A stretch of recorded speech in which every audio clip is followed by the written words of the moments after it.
Dan di antara tanda-tanda mengapa gagal, mengapa kemunduran adalah dua unsur utama, institusi politik dan institusi ekonomi. Ketika institusi politik, institusi ekonomi itu bersifat ekstraktif, memeras, maka pelan-pelan negaranya akan turun. Tapi kalau institusi ekonomi, institusi politik sifatnya inklusif, memberikan kesempatan setara kepada semua, pelan-pelan negara akan bangkit menjadi kuat, menjadi makin berkembang.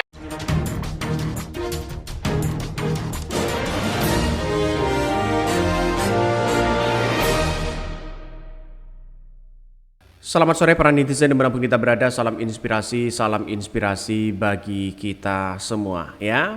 Diam-diam Prabowo ini pengagum besar Anies Baswedan. Benar nggak seperti itu? Kita lihat saja. Sejak 2000 kemarin begitu kan ya, ketika debat Pilpres ya, Anies Baswedan sudah sering mengatakan yang dibaca dalam bukunya yaitu adalah Why Nation File ya. Why Nation File itu menceritakan terkait bagaimana situasi ekonomi ya dengan politik yang ada. Artinya apa? Artinya bahwa Anies Baswedan sudah berbicara sejak dulu begitu kan ya. Ketika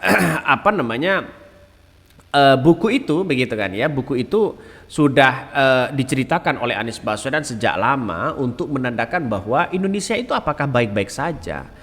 Nah, ini menunjukkan bahwa buku ini memberikan tamparan keras soal keadilan, soal ekonomi begitu kan, soal bagi-bagi jabatan dan kekuasaan. Artinya apa? Sama dengan Prabowo begitu kan ya. Prabowo juga membaca buku itu. Saat debat 2019 kemarin, buku itu pernah dibawa oleh seorang Prabowo. Nampaknya begitu kan. Nampaknya buku-buku inilah yang kemudian menceritakan bagaimana ekonomi yang begitu maju begitu kan. Kalau tidak ditopong dengan ekonomi maka negara itu akan gagal ya. Semakin bagi-bagi jabatan dan kekuasaan itu akan semakin turun. Lantas pertanyaannya adalah ketika Prabowo membaca buku, Anies Baswedan membaca buku itu ya, apakah dipraktekkan dengan situasi dan kondisi sekarang? Prabowo menjadi presiden, lantas menteri-menteri mereka apakah hanya bagi-bagi jabatan atau bagaimana? Ini yang kemudian diingatkan oleh Anies Baswedan begitu kan. Saat Pilpres kemarin diingatkan bahwa seolah-olah menjadi tamparan keras sebenarnya bahwa buku ini menceritakan terkait bagaimana situasi dan ekonomi itu harus maju.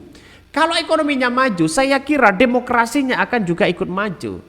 Nah, inilah yang saya amati begitu kan, banyak sekali komentar-komentar dari netizen yang mengatakan diam-diam seorang Prabowo yaitu ya pengagum ya Anies Baswedan. Dalam artian sama-sama membaca buku Why Nation File. Coba kita lihat saja ini. Diam-diam Prabowo ini pengagum besar Anies Baswedan. Ini buku Why Nation File pernah disampaikan di acara Milad PKS 20 Mei 2023 ya. Sedangkan Prabowo itu sudah membaca sejak lama, Anies Baswedan sejak lama membaca itu tapi baru diungkapkan. Nah, malah kalau diperhatikan banyak pidato presiden elek ya, elektoralnya kata-katanya selalu persis sama yang udah ya pernah Anies sampaikan. Ya, makan gratis, anak sekolahan, diberi ide Anies juga waktu jadi gubernur. Wah, ngeri-ngeri sedap ini begitu kan. Lah kocak ini di tahun 2011 udah tahu bukunya. Iya begitu kan. Dari dulu Indonesia disebut negara besar, tapi nggak ada yang nggak pede jadi pemimpin. Masa nggak rombongan se-RT aja di menteri? Ini komentar-komentar di netizen. Artinya apa? Artinya kekuatan politik itu ya kalau menjadi presiden dan menjadi pemimpin itu menjadi prioritas utama. Prabowo kabarnya begitu kan, ya fokus pada ekonomi dan kerakyatan. Inilah yang seharusnya seorang Prabowo begitu tidak perlu mengambil menteri-menteri yang begitu banyak, cukup ya 15 menteri. Kalau perlu dikurangi seperti Amerika, ya Cina begitu kan, mereka hanya 15 dan 21 menteri. Saya kira di Indonesia itu terlalu banyak menteri, terlalu banyak tabrak aturan.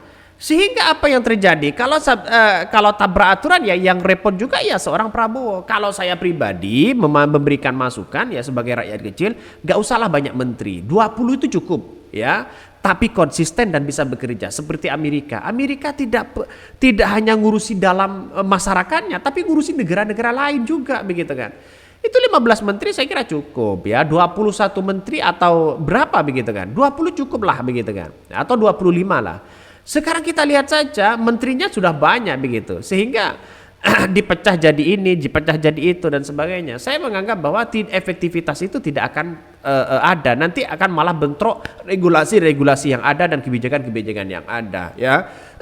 Bahkan saya kira banyak menteri-menteri Prabowo ini terkesan ya bagi-bagi jabatan. Terkesan seperti itu. Apalagi 17 dari kementerian seorang Jokowi begitu kan ya, diambil di situ, diangkut oleh seorang Prabowo. Nampaknya ya kalau tidak terkesan bagi-bagi jabatan apa begitu. Nah, kita lihat saja apakah Prabowo ini lebih-lebihi dari seorang Jokowi atau tidak. Kan itu logikanya begitu kan.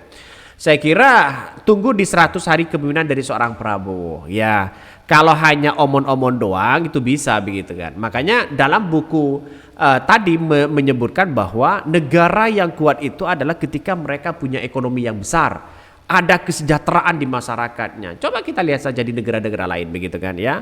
Ekonominya sangat tinggi, luar biasa ya, tapi Indonesia kenapa? Padahal Indonesia itu kaya ya. Indonesia kaya, nanam singkong besok ya 1 bulan bisa dipanen ya.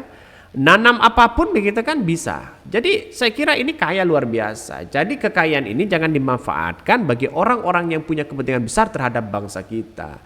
Saya kira hal-hal kayak begituan begitu kan ya, Prabowo harus bisa mengatasi. Semakin banyak kementerian semakin bingung Pak Prabowo ini. Karena ya kontrolnya itu aja begitu ya. Mungkin dari saya memandang begini ya, Prabowo mungkin dari awal bagi-bagi jabatan ya, mungkin setelah nanti 100 hari bagaimana, apakah mau dibubarkan atau bagaimana. Kan ini hanya buang-buang anggaran begitu kan. Anggarannya ini besar loh ya, apalagi buat kementerian baru sana sini, ini anggaran besar sekali begitu ya. Jangan-jangan diam-diam anak abah ya kayak Fufu Fafa yang angkatan pertama. Ini komentar dari netizen, banyak sekali pro dan kontra ya. Bukan soal itu begitu kan. Tapi soal bagaimana kita yang membaca buku itu, Anies Baswedan sudah membaca buku itu, Prabowo membaca buku itu, sama-sama pemikiran Anies Baswedan dengan Prabowo itu tujuan utama adalah ekonomi. Itu paling penting begitu kan ya. Maksudnya dalam komentar-komentar itu. Artinya apa? Artinya kalau ekonominya bagus begitu kan ya, maka semuanya akan bagus ya. Coba kita baca begitu saat debat Prabowo pernah membaca bukunya Why Nation Fail ya. Buku yang dibawa Prabowo saat debat Why Nation Fail ya. Coba kita baca. Capres 02 Prabowo Subianto dalam debat kedua Pilpres 2019 di Hotel Sultan Jakarta membawa sebuah buku dan catatan. Prabowo mengungkapkan buku yang dibawa berjudul Why Nation Fail ya, karya Daron Acemoglu dan James Robinson ya. Buku adalah itu ya, lagi saya baca referensi terus ya, Why Nation Fail. Buku tersebut kata Prabowo sedang dipelajarinya. Menurutnya buku tersebut membahas permasalahan negara yang hancur setelah banyak lembaga negara korupsi. Bahkan ya buku Nation Fail itu mengupas penyebab kemajuan ekonomi di suatu negara. Sang penulis menyimpulkan kemajuan suatu negara tidak ditentukan oleh faktor geografis hingga nilai dan etika, namun desain institusi politik dan ekonominya. Debat kedua Pilpres 2019 membahas infrastruktur, pangan, lingkungan hidup. Nah, inilah pada kenyataannya ya, ekonomi dan politik itu harus sejalan. Artinya apa? Kalau ekonominya baik, maka politik harus mengikuti juga baik begitu kan. Ini kan salah kaprah di pemerintahan seorang Jokowi begitu, politik dulu dimainkan, akhirnya ekonomi amblas. Jangan sampai ya Prabowo ini harus ingat lagi, baca lagi buku itu begitu kan ya, karena itu merupakan sebuah penelitian yang baik. Artinya memang beberapa bulan yang lalu Pak Hasyim mengatakan bahwa Pak Prabowo ini konsennya adalah masalah ekonomi. Ya silakan, kalau ekonominya maju saya kira baik. Tapi yang terpenting adalah institusi begitu kan ya, institusi politiknya. Kalau banyak korupsi di dalamnya, maka ini harus ada regulasi dan kebijakan. Setidaknya Prabowo mengeluarkan, dimiskinkan orang-orang yang melakukan korupsi itu. Saya kira ini bagus begitu kan. Tapi langkah itu agak sulit ya, agak sulit sekali. Kenapa? Ya kita lihat saja bahwa realitasnya sekarang banyak orang-orang yang banyak korupsi, angkanya triliunan begitu kan, hanya dikembalikan berapa triliun ya, 10 triliun dikembalikan 2 triliun ya. Ini kan kacau begitu ya. Artinya apa? Artinya di kepemimpinan Prabowo ini apakah sama dengan Jokowi atau tidak? Atau melebihi dari seorang Jokowi atau di bawah seorang Jokowi? Kita tunggu saja di 100 hari kepemimpinan dari seorang Prabowo.